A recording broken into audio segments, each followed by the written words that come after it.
se você, depois da cirurgia, tudo que você falava de novo para ele, ele não guardava. Ele não conseguia memorizar. E aí, eles tiveram a grande sacada, eles descobriram que essa capacidade da gente de adquirir novas memórias depende do hipocampo. Então, quando eles removeram o hipocampo desse paciente, o que eles tiraram dele foi essa capacidade de desenvolver novas memórias. Então, foi a primeira vez, e aí diferente do outro trabalho do Lester, que estava assim, a memória está toda espalhada em todo o córtex, eles perceberam assim, não, tem uma estrutura em específico que é importante para a gente formar novas memórias. E essa estrutura é o hipocampo. Isso para a neurociência foi assim, todo mundo ficou louco, todo mundo começou a estudar memória, estudar qual que era a influência do hipocampo na memória, nos ratinhos e outros modelos animais. Todo mundo queria investigar isso. Porque, finalmente, a gente tinha onde olhar para o nosso cérebro para estudar a memória. Só que tinha, por outro lado, isso veio junto com uma informação. Falou assim, o hipocampo é importante para você formar novas memórias, porque esse paciente não tem hipocampo e ele não consegue formar novas memórias. Mas, por outro lado, ele consegue lembrar de memórias muito antigas, de memórias remotas dele, memórias da infância.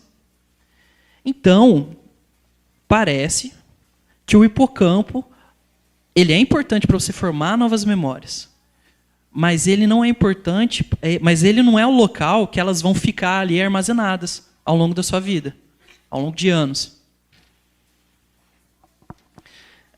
Tudo isso começou a gerar outras perguntas. Não, mas então qual é esse local que a gente que não é importante para a gente formar, mas é importante para a gente armazenar as nossas memórias? Como que então essa memória que é formada depois ela deve ir para essa região onde essa memória vai ser armazenada? Como que é esse caminho da memória? Tudo isso ainda estava em aberto na época. Só que ainda essa psicóloga, Brenda Milner, ela teve uma outra descoberta que talvez tão interessante quanto essa. Ela começou a fazer uma série de experimentos com esse paciente.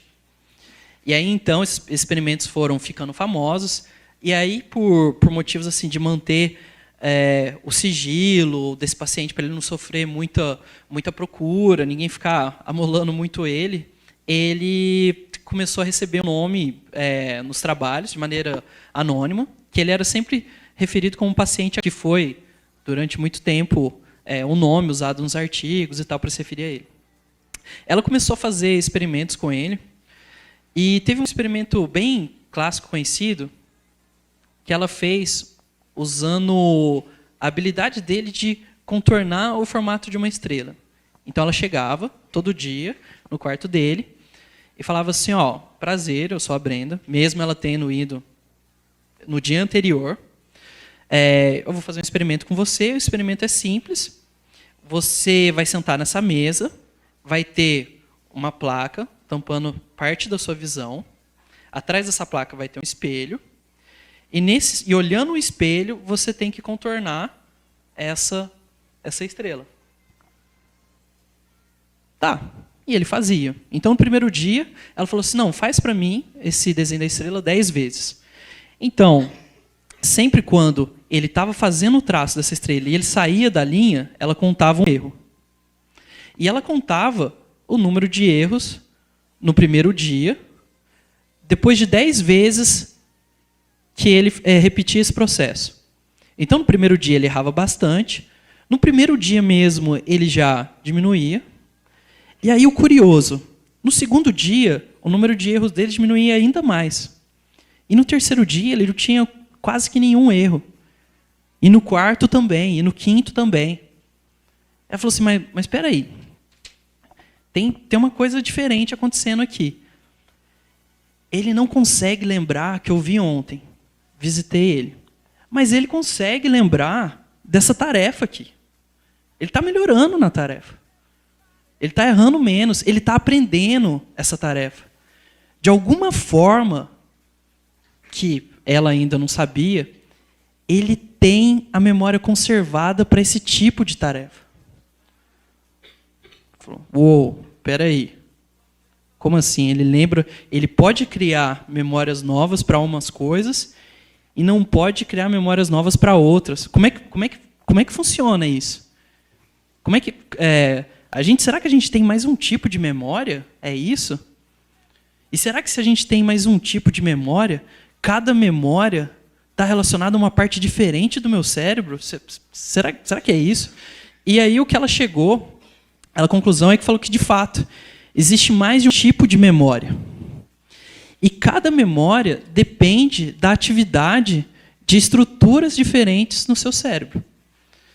Ela percebeu, e isso era uma coisa que a psicologia já falava há 50 anos atrás, que existem memórias que a gente consegue trazer para a nossa consciência, que a gente consegue declarar, que ela chamou de memórias declarativas, aquela memória que você consegue contar de um caso, que você consegue ter ideia sobre aquela memória, que você consegue falar para o seu amigo, a gente foi pescar, pescou tantos peixes, isso é memória declarativa.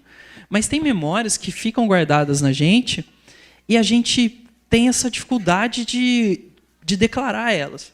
Elas ficam guardadas na gente de maneira implícita. Elas ficam guardadas na gente de maneira inconsciente. Porque sem esse paciente saber que ele sabia fazer esse teste, ele ia melhorando ao longo dos dias.